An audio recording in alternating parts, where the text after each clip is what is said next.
A paz de Cristo. Estamos aqui iremos iniciar o nosso momento teológico, crescendo na graça e no conhecimento. Como é que está o seu conhecimento atinente, referente à palavra de Deus? Você tem procurado cumprir aquele texto petrino que Pedro escreve, que nós devemos crescer na graça e no conhecimento de Cristo Jesus? Quando Cristo estava ali no deserto, quando ele foi conduzido pelo Espírito ao deserto, em um do texto sagrado, principalmente ali no versículo 4, do capítulo 4, segundo escreveu o Evangelho de Mateus, Cristo lhe foi bem direto em dizer que nem só de pão viverá o homem, mas de toda a palavra que sai da boca de Deus.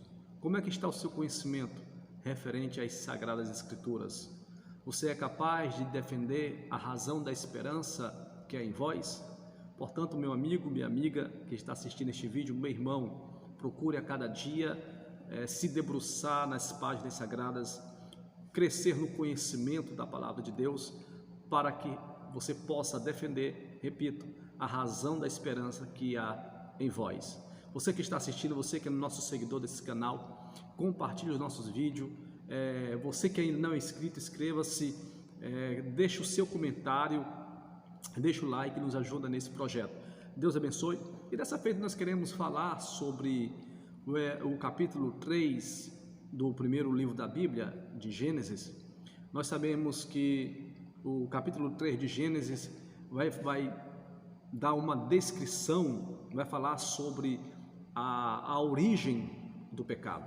Se nós formos estudar a etimologia da palavra pecado, na sua forma grega, nós iremos encontrar a amartia. Pecado é a amartia.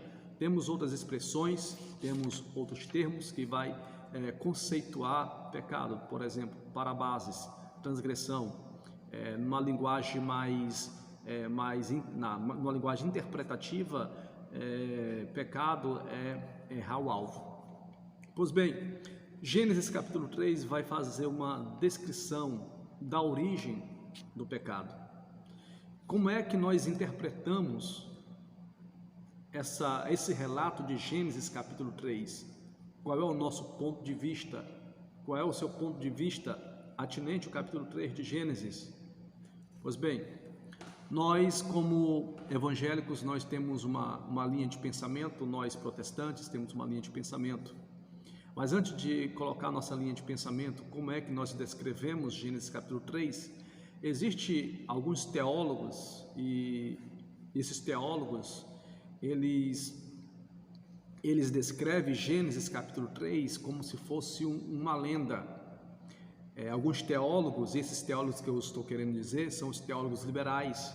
Os teólogos liberais, eles não acreditam na inspiração da Bíblia Sagrada. Os teólogos liberais, eles não acreditam que Cristo Jesus nasceu da Virgem Maria, ou seja, eles não acreditam que... Eles dizem que o nascimento de Cristo Jesus foi apenas uma lenda, um mito. Os teólogos liberais, eles não acreditam que Cristo Jesus, ele ressuscitou de forma corpórea.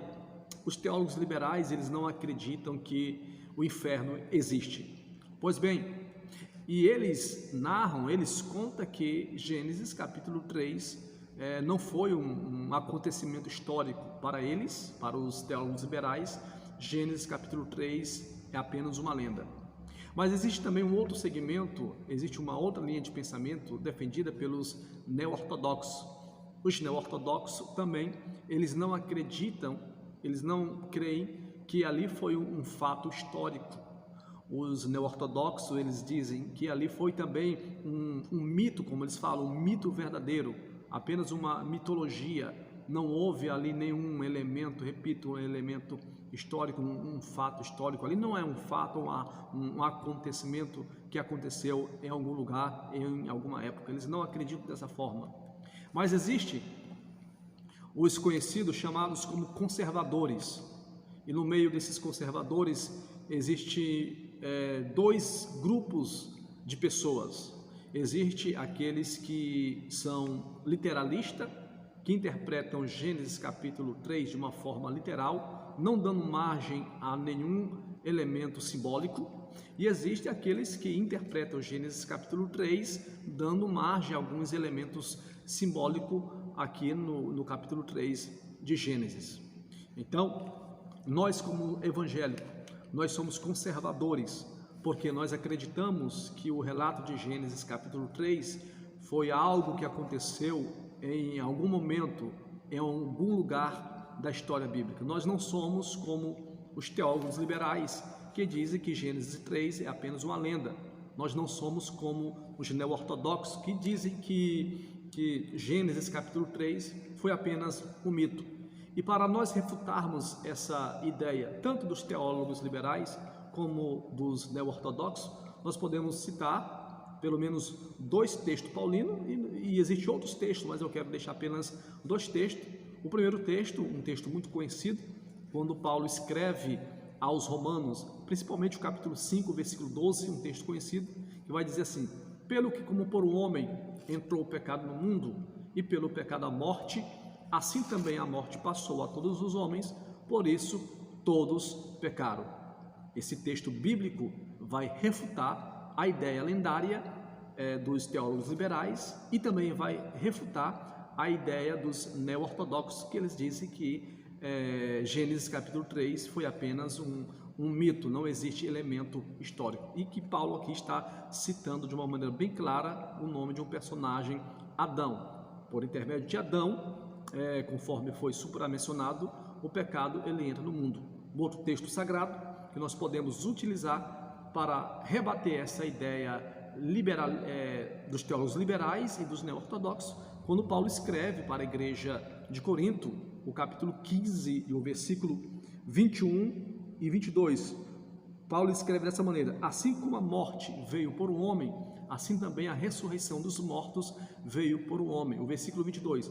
Assim como todos morrem em Adão, assim também todos serão vivificados em Cristo Jesus. Então nós não seguimos esta ideia dos teólogos liberais, que Gênesis capítulo 3 é uma lenda. Nós não seguimos essa ideia dos neo-ortodoxos, que dizem que Gênesis capítulo 3 é um mito.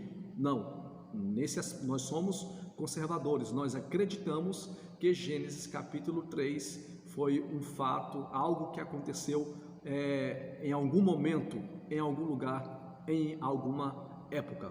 Portanto, esse foi o nosso momento teológico, crescendo na graça e no conhecimento. Repito, compartilhe o nosso vídeo, seja abençoado, e também eu quero deixar aqui que você possa dar uma opinião, você possa deixar no seu comentário um tema para que nós possamos estar comentando de uma forma sintética, de uma forma resumida, ou então de uma maneira mais profunda.